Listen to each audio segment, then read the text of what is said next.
নমুনা বা মডেল প্রশ্ন রয়েছে আমার হাতে।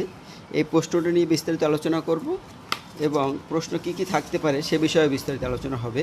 তো বন্ধুরা, সম্মানিত অভিভাবক, আপনারা এই ভিডিওটি অবশ্যই দেখবেন এবং আপনার শিশু সন্তানকে দেখাবার চেষ্টা করবেন। তো প্রশ্ন কাঠামো কিন্তু এখানে দেওয়া রয়েছে। আর তোমরা জানো যে দ্বিতীয় প্রান্তিকের সিলেবাস হলো 27 পৃষ্ঠা থেকে 47 পৃষ্ঠা।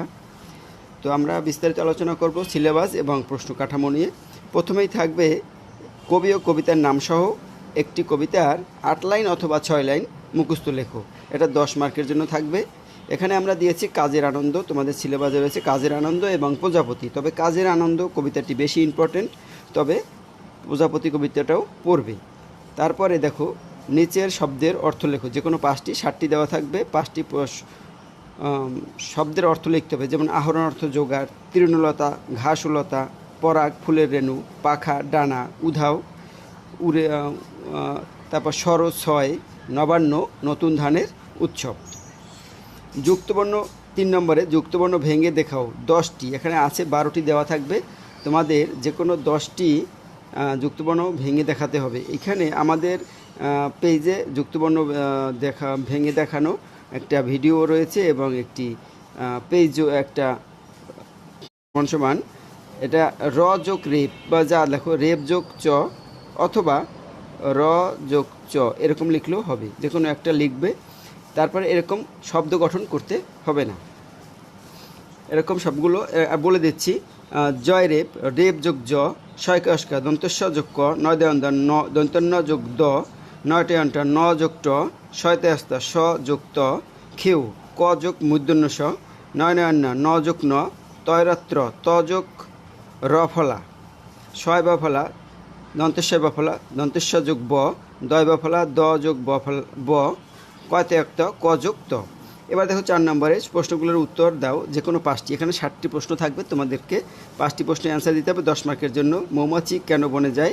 মৌমাছি মধু আহরণ করতে বনে যায়। ছোটো পাখি তৃণলতা দিয়ে কী বানাবে? এই কীর জায়গায় অ্যান্সার লিখতে হবে। ছোটো পাখি তৃণলতা দিয়ে বাসা বানাবে। তিথির কোন কেন গ্রাম ভালো লাগে? গ্রামের যে প্রকৃতি সেটা গ্রাম তিথির ভালো লাগে। প্রজাপতির পাখা কেমন? প্রজাপতির পাখা রঙিন। তারপর কালো বিড়ালের কি হয়েছিল? এই কীর জায়গায় উত্তরটা লিখবে। কালো বিড়ালের কি পায়ে ক্ষত হয়েছিল। বাংলা 6 ঋতুর নাম লেখো। গ্রীষ্ম, বর্ষা, শরৎ, হেমন্ত, শীত, বসন্ত। এই 6টি ঋতুর নাম এখানে সুন্দর করে লিখতে হবে। তোমরা এখানে আরেকটা বিষয় কাজ করবে, 12 মাসের নামও কিন্তু মুখস্থ রাখবে। বর্ষাকালে কী কী ফুল ফোটে? বর্ষাকালে কদম, দোলনচাপা ফুল ফোটে। তারপরে দেখো 5 নম্বরে খালি ঘরে সঠিক শব্দ লেখো।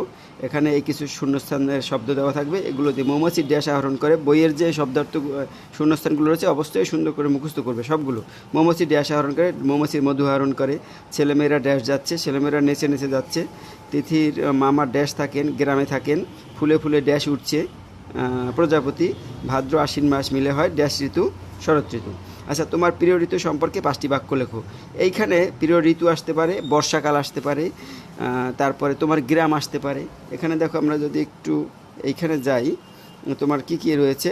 বিড়াল সম্পর্কে আসতে পারে, 6 ঋতু সম্পর্কে আসতে পারে, গ্রাম সম্পর্কে, যে গ্রাম শহর গ্রাম সম্পর্কে আসতে পারে, বা প্রজাপতি সম্পর্কেও আসতে পারে। তো এই বিষয়গুলোর উপরে তোমরা 5টি করে লাইন শিখে রাখবে।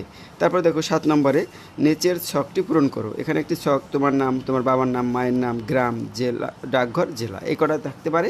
অথবা এই 7 নম্বর আর একটা বিষয় থাকতে পারে, সেটা হলো বিরাম চিহ্ন ব্যবহার করে বাক্য লেখো। অর্থাৎ তোমাদের যে গল্পগুলো রয়েছে, এই যে বিড়াল ছানা, তারপরে গ্রাম ও শহর, এখান থেকে একটা 2টা 3টা লাইন তুলে দেবে। সেই লাইনগুলোর তোমাদেরকে দাড়ি কমা প্রশ্নবোধক চিহ্ন বসাতে হবে। তো এইভাবেই তোমাদের প্রশ্ন হবে আশা করি। তো এইভাবে তোমরা এই প্রশ্নের অনুকরণ করে তোমরা প্রশ্নের প্রিপারেশন নেবে। ধন্যবাদ সবাই।